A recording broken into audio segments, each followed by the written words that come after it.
Well, greetings everyone. It's been over a month. I've been very busy at work, and as the imagery you're beholding likely reveals, work has been a little bit more interesting and a little bit more hazardous than it typically has been.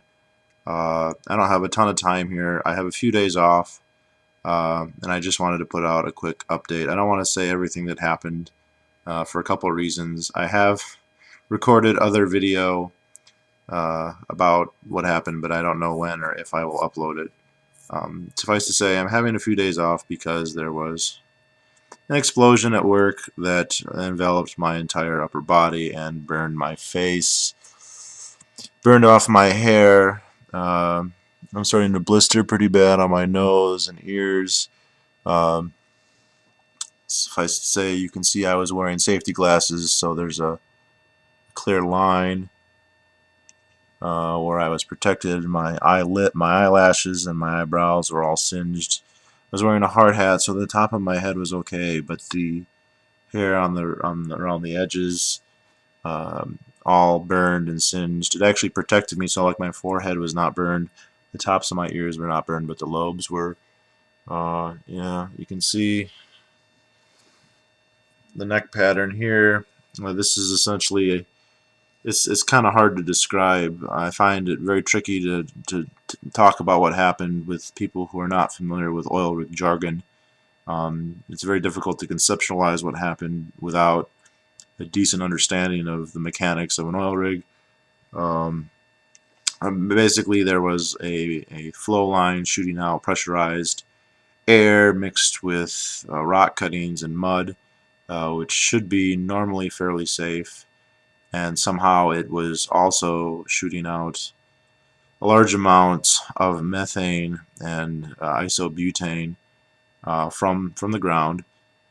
This was not supposed to happen, and we didn't know it was happening.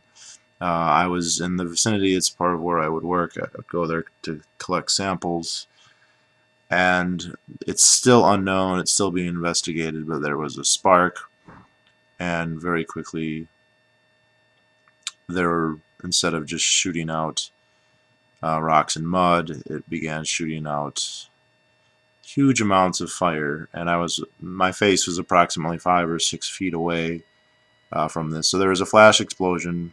There was a guy who witnessed it directly behind me.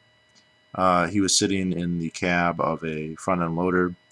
The concussion shook all his windows, scared the crap out of him. I was, by his testimony, completely enveloped in the flame. This is backed up by the fact that the hair on the back of my head was also burned. I was looking directly at the ignition source. It happened in a split second. I immediately ducked down, which is why this side of my face is more burned than this side. I managed to make it within the first maybe 3 or 4 seconds, about 15 feet away. It's kind of a haze, that first few seconds. The ignition triggered a very large fire in one of the holding tanks, a half-round tank, billowing black smoke, large orange flames. It took me about a second to decide that I didn't want anything to do with it, and I fled the scene. Fortunately, fire was put under control after they shut in the well, but yes, I sustained first-degree burns over most of my face, as you see the back. Also, on my chest, these are blistered. So this is where the coveralls were covering this section right here. I have second-degree burns on my lips and nose. You can see they're peeling off now. Also, maybe on my ears. Doesn't seem that there are any third-degree burns. I've been to the hospital now a couple times. The sheen is just the antiseptic cream that I'm putting on. That basically is just, it's not healing it so much as preventing an infection, which is the big fear. This happened at this point 2 days ago, and when I woke up this morning, my skin started falling off, and that's normal. That's supposed to happen. So my skin is going to be falling off here for the next couple days, especially on my lips. I was really worried my lips were quite numb. They still are. I hope to retain feeling in them at some point, but we'll see. At this point, they're extremely chapped. It's hard to open my mouth wide enough to eat food. I can't really brush my teeth. It's very difficult for me to sleep because I can't lay on my stomach. I have to lay on my back, otherwise it aggravates my face too much, and I would smear antiseptic cream all over the pillow, which I don't want to do. So, yes, it was an interesting experience. Everyone is saying it's a 1 in a million. This particular, no one knows what the ignition source was. The only things we can think about seem incredibly implausible. None of them have been proven. There are going to be widespread investigations about this, it would appear.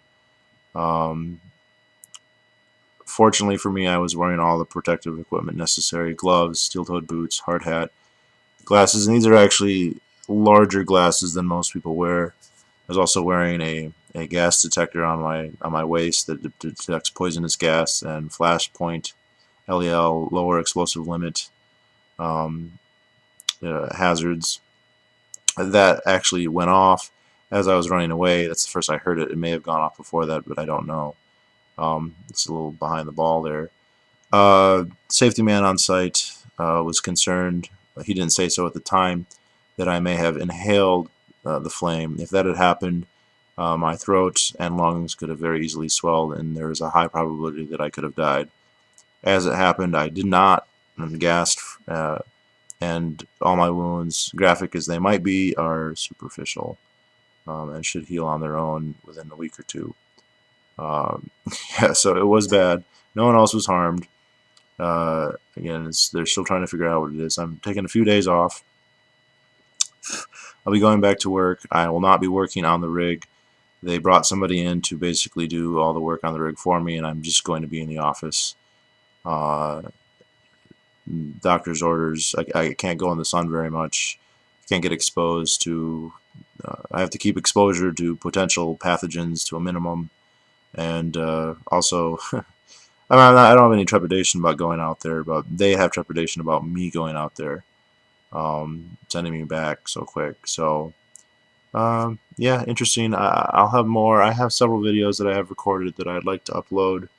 I don't know when I'll be able to do that. Maybe even later tonight. I'm on my days off here. I'm gonna have some time in the hotel. I've worked every day from March 1st or 2nd up until today, and I likely will work 2 or 3 more weeks before I'm done. But yeah, it's a quick update. That's where I've been. That's what's been going on. Nothing particularly libertarian about this. I had posted on Facebook that this had happened after I called my family and a few other people who I thought needed to know. I did post. The first day that it happened, I didn't have this color. It just looked like I was pale. I was in shock. I did experience at least mild shocks and symptoms in the first 20 minutes. They subsided somewhat after. I had to get a haircut. That's why my hair is shorter. It was all burned. It was quite. It was definitely a new experience. I find very hard to describe exactly what it was like, except just imagine the Eye of Sauron completely enveloping you in an instant, and your entire face, my entire face, it felt like I was on fire. It definitely felt burned, which is good.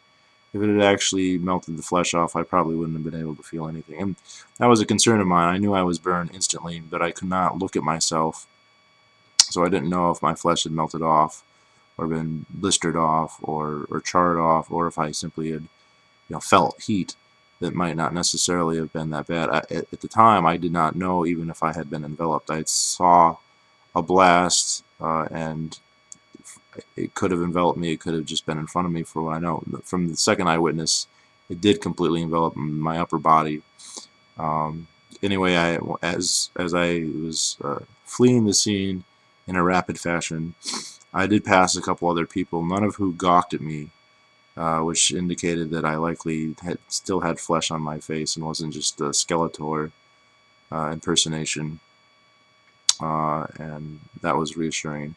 Once he determined that I did not have inflammation or burn marks in my throat, mouth, or lungs, I think he was confident that I would survive, which was true. Superficial, painful the first day. It hasn't been bad since. Too bad anyway. It's been more annoying and painful, but we'll see what happens. A very interesting experience to go through, one I didn't expect necessarily to happen. I always jokingly tell people that the most hazardous thing about my job is the commute, and statistically this remains to be true. But there are hazards. A lot of people have asked me either to get a job or what it's like working in the oil industry. And just like anything, there are pros and cons. And the biggest cons really are the time, the long hours, the time away from home, and the stress. But there are other cons. There are hazards.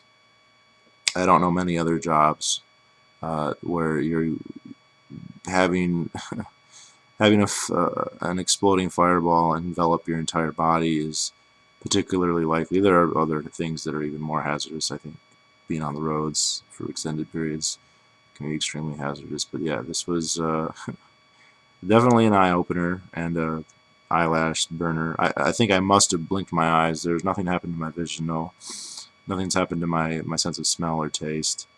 Certainly not my hearing. My vision was unimpaired, but my eyelashes were all singed and burned, as were my eyebrows, despite having the glasses on, which I thought was interesting.